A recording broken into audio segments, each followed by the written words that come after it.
বাংলাদেশে নারী অধিকার ও সমতার প্রশ্নে নতুন করে আলোচনার কেন্দ্রবিন্দুতে এসেছে নারী বিষয়ক সংস্কার কমিশনের দেওয়া এক প্রতিবেদন।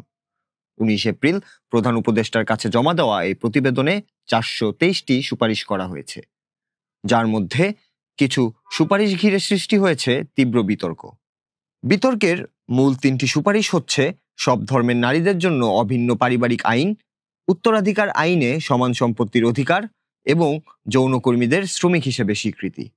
এই সুপারিশ বাস্তবায়ন করার দুঃসাহস যদি কেউ দেখায়, হেফাজতে ইসলাম সহ কয়েকটি ধর্মভিত্তিক সংগঠন এই প্রস্তাবগুলোকে শরিয়া বিরোধী দাবি করে কমিশন বাতিলের দাবি তুলেছে।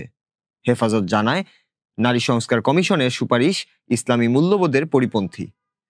23 মে দেশব্যাপী বিক্ষোভ কর্মসূচির ঘোষণাও দিয়েছে তারা। ইসলামী আন্দোলন বাংলাদেশও প্রতিবেদন প্রত্যাখ্যানের আহ্বান জানিয়েছে। অন্যদিকে কমিশনের প্রধান শিরিন পারভিন হক বলেছেন, নারী বৈষম্য দূর করার যে চ্যালেঞ্জ তা তারা সাহসের সঙ্গেই মোকাবেলা করতে প্রস্তুত। তার মতে, অন্তর্বর্তীকালীন সরকারই এই সংস্কারগুলো বাস্তবায়নের সক্ষমতা রাখে।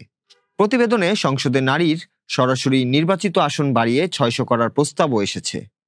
অনেকেই এটিকে অবাস্তব বললেও শিরিন পারভিন হক বলছেন, জনসংখ্যার তুলনায় 300 আসন যথেষ্ট নয় এবং বিষয়টি নিয়ে খোলামেলা আলোচনা হওয়া উচিত।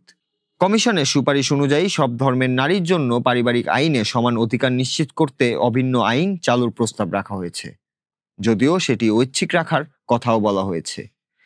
একই সঙ্গে উত্তরাধিকার আইনে নারীর সম্পত্তিতে 50% অধিকার নিশ্চিতের কথা বলা হয়েছে। এছাড়া গৃহকর্মী ও যৌনকর্মীদের শ্রমিক হিসেবে স্বীকৃতি দিয়ে তাদের জন্য নিরাপদ কাজের পরিবেশ, প্রসূতি ছুটি এবং বিভিন্ন সুযোগ সুবিধা নিশ্চিত করার পরামর্শ দেওয়া হয়েছে। বিশেষজ্ঞদের মতে, সমাজে দীর্ঘদিন ধরে চলে আসা নিয়মে হঠাৎ পরিবর্তন এলে তা সহজে মেনে নেওয়া কঠিন। পরিবর্তন পর্যায়ক্রমে হলে সামাজিক প্রতিক্রিয়া অনেকটাই কম হয়। প্রধান উপদেষ্টা ডক্টর মোহাম্মদ ইউনূস ইতিমধ্যেই বাস্তবায়নযোগ্য সুপারিশগুলো দ্রুত কার্যকরের জন্য সংশ্লিষ্ট মন্ত্রণালয়গুলোকে নির্দেশ দিয়েছেন। এখন দেখার বিষয়, এই সুপারিশগুলোর কোনটা বাস্তবায়নের পথে এগোয় আর কোনটা আরও বিতর্কের জন্ম দেয়।